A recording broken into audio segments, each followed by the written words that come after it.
Hi everyone, Kia here. In this video I'm going to continue the tutorial that I started last video and create a data-driven gradient, meaning that with your current location we're going to get the latitude and longitude values and put that in a color map so we get the weather of your current location and convert this value, this temperature value, into a color. And then meaning that at the end we will have an animated background that will change depending on the current temperature and where you are on Earth. So basically this is our objective for today, and we're going to do that with cables.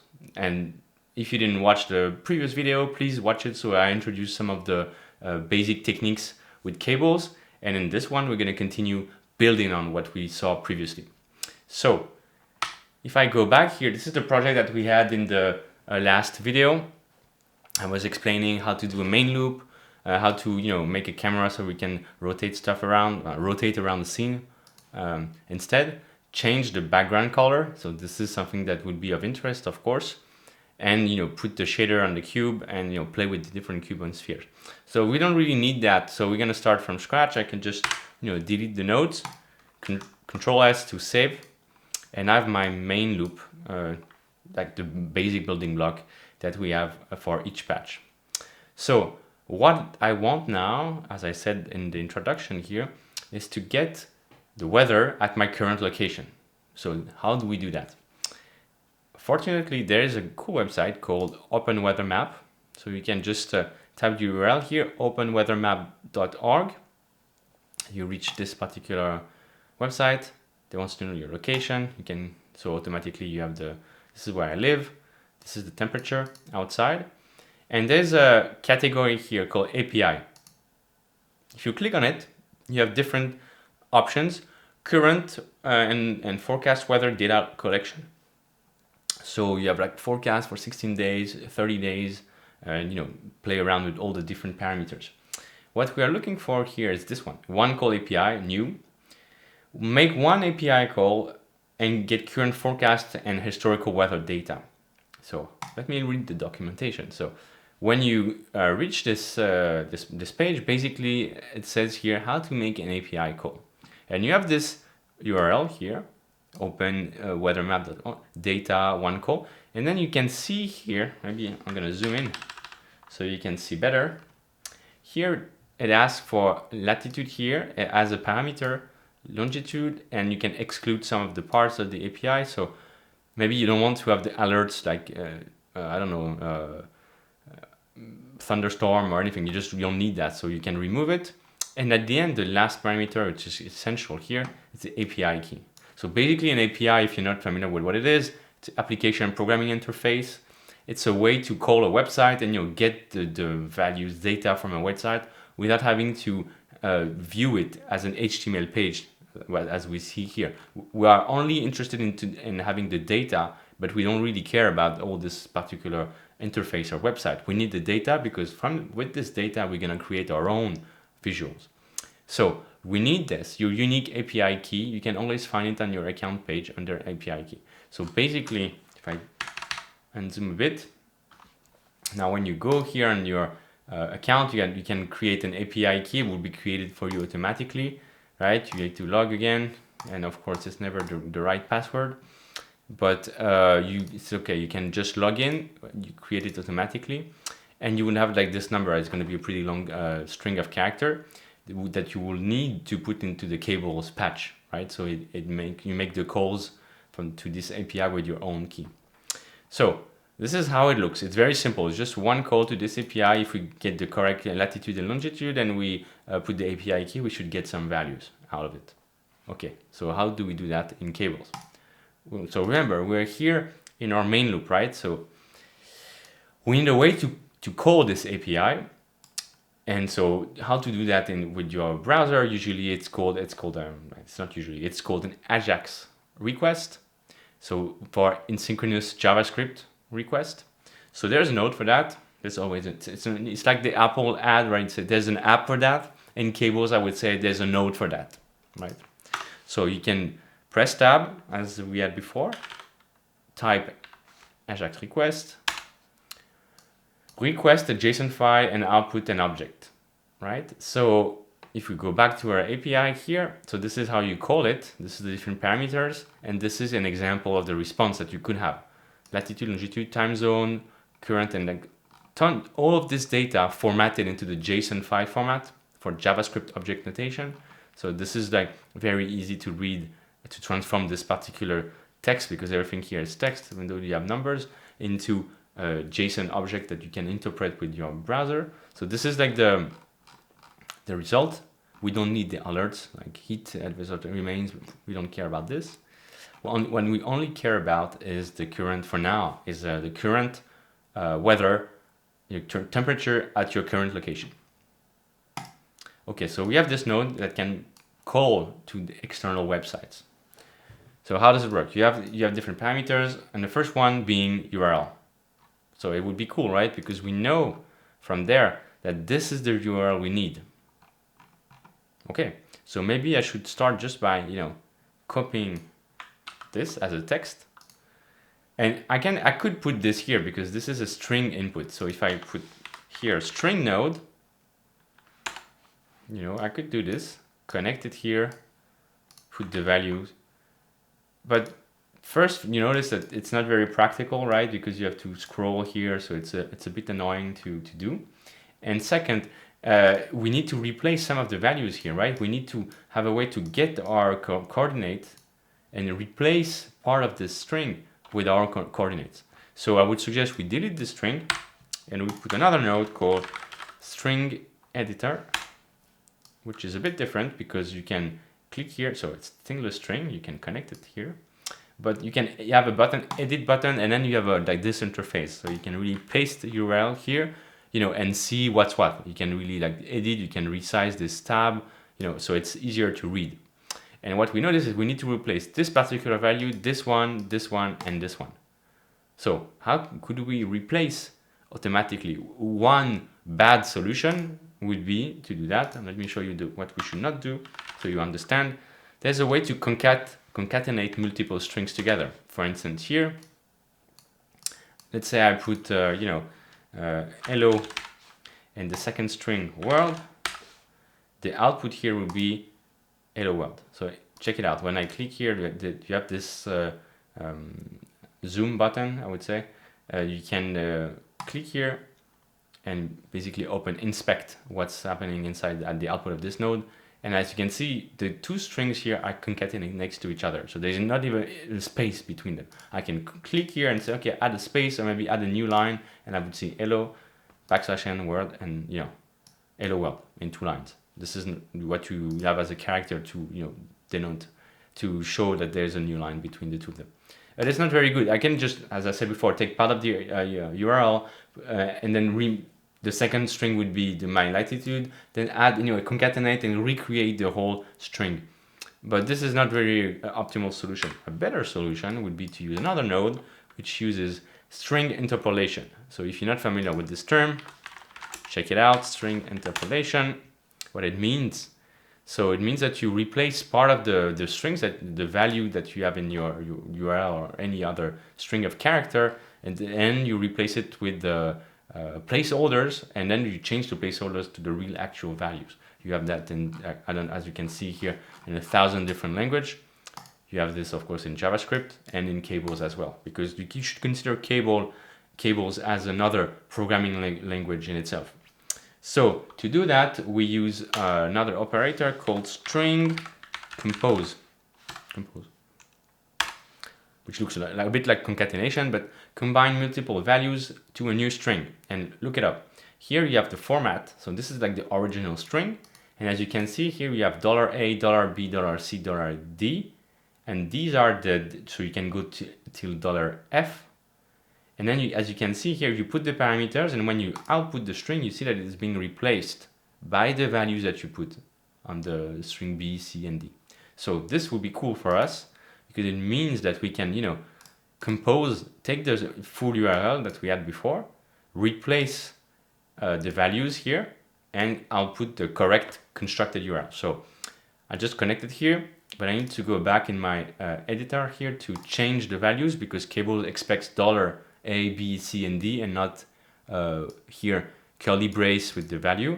So maybe I can just change that to $A,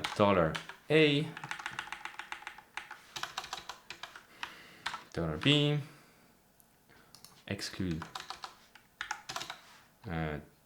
$C, and the API key $D.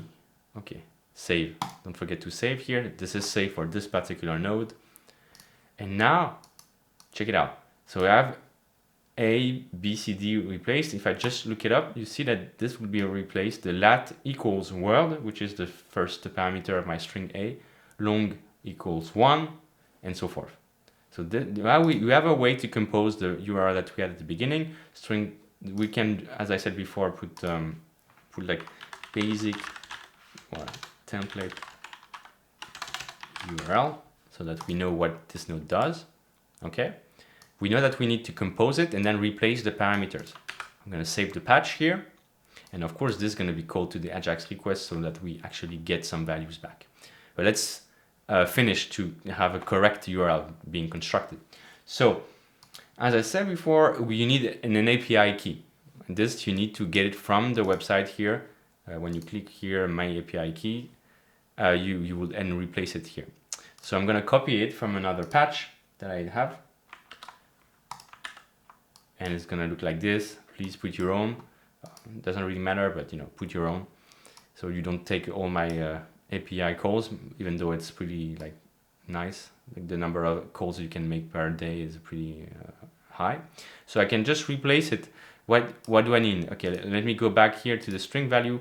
This is the app ID, so my API key is the parameter D, right? So what I did here is to pipe to connect the output of my key to the D parameter. If you're not really sure, there's so many parameters, I can also just grab here, drop on the name itself, and then have this nice file chooser, like a parameter chooser, and I can just click here and automatically will create the link for me. So okay, now my API key is good. What I need is to have the exclusion parts and the latitude and longitude values. So I said that I would get that from our own location. So how do you get that? Well, there's a node for that called GeoLocation, saying tries to get the geo coordinate from the mobile device or browser. You put it here and you see automatically I have my coordinates here. So the thing is, the output of this node are numbers. So you see it's the green color. But what we need for the string compose are strings. So we need to convert our number to a string of character. So as you would expect, there is a node which does that conversion, number to string. Convert the number to a string. Pretty easy. So this one is the latitude. I put it there. And the parameter A. Now I need to do the same thing for the longitude, so I can take here and copy that in the parameter B. And the last parameter we need here is the exclusion stuff. So what I did, you can put it, because if it's not gonna change, you can put it as you can put here as a constant. You don't need to put it as an external string. For instance, let me check what I did. I removed you can either put it here or directly edit the string editor template. What I removed, just to make it more efficient, was the alerts. So let me just get the values here. Alerts minutely hourly. So I don't need the next 60 minutes minute per minute. I don't need the next 24 hours per hour, and I don't need the alerts anymore. So I can just put this here, check that I have everything in my result, that okay, I have the latitude here with the values, I have the exclusion stuff, and I have the API all done for me automatically. So now the string should be okay. We don't know yet, we need to call it, to call the API to see if it works. Let's clean the patch a bit. So if you're not like me, you can go to your preference. By default, you would have curved arrows like this. I don't know. I think I like the straight lines better. So yeah, I go to cables, my preferences, and straight. So then you can align stuff like this. And it's just a matter of preferences here. I'm saving this. Now I have my string compose. I can pipe this to my ajax request. Get method, we're gonna just get, so there's two things in HTTP method. You can get, post, like mostly get and post, but you have like other value. Just keep this by default. If you're not familiar what this is, please look it up, HTTP verbs, and you will have all the difference here. You check the parse JSON because we know from the call here that it should return JSON data. Here, it's already formatted. So this is what I have as an output data. I have the object here. And as you can see now, this was fetched automatically with this node. We called the API and we have all the results we need here. So we are almost ready. Now we need to extract the value that we need to create the visuals, right? This is where the data-driven part comes, basically. So we are here. Let me make a quick optimization. The thing is, now when you reload the patch, so when you refresh the page, by default, this will make one call. If you want to, be sure that this API is refreshed, or you can, call it again, you can click on the reload button. It will redo a request, or you can make sure that it's being done automatically when you have the main loop. But beware. Remember that what we have below here is called 60 times per second. I don't need the API to be called 60 times. I only need to be called once, right? Once at the beginning of the patch. So there's an operator that basically limits how many times something is being triggered, and it's called triggered once.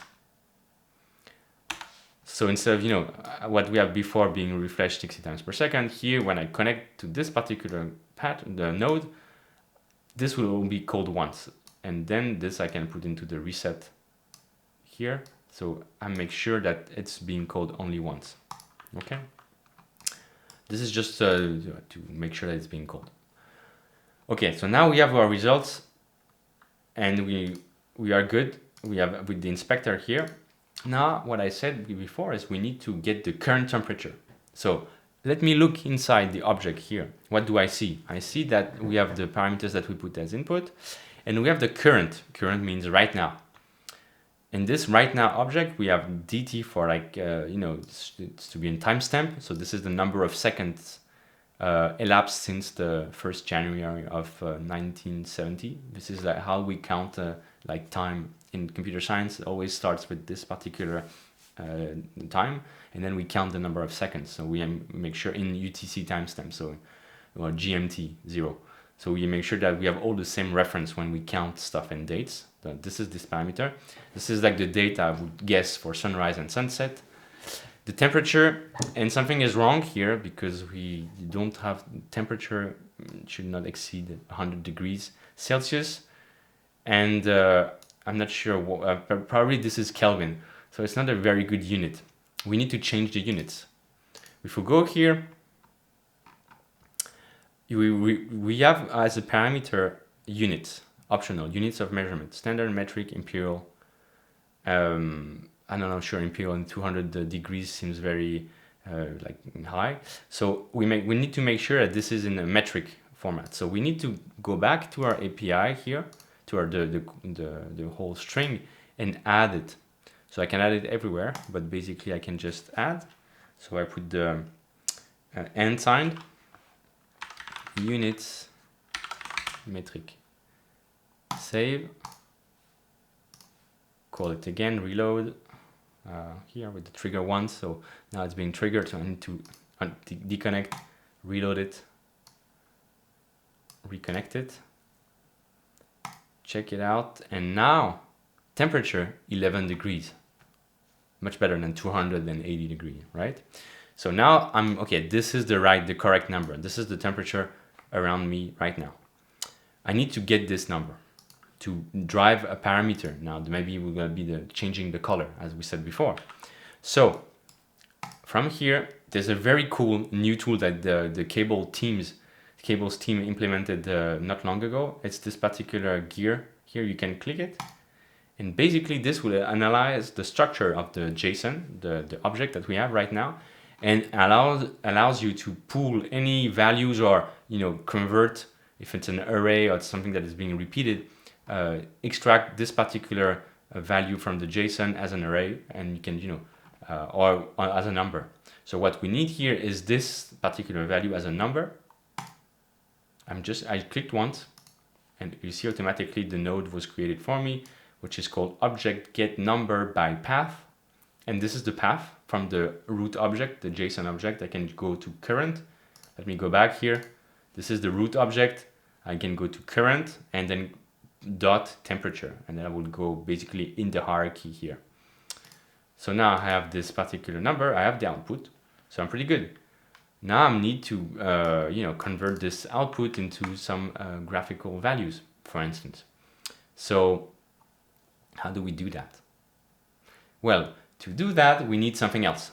We need a way to map values to colors, and this particular process has a name in data visualization and data art. It's called using a color map, which basically does this, maps values, numerical values, or values in general, to colors.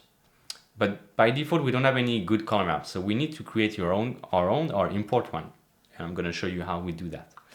So just to make sure to recap again, here we have our main loop. We trigger once, we call this ajax request, which basically goes to OpenWeather data and gets the current location of your browser as an input with your API key and gets the current temperature. We get this number and it's put here as an output. Okay, so this is like the part 1 of this video. Let's continue now in part 2.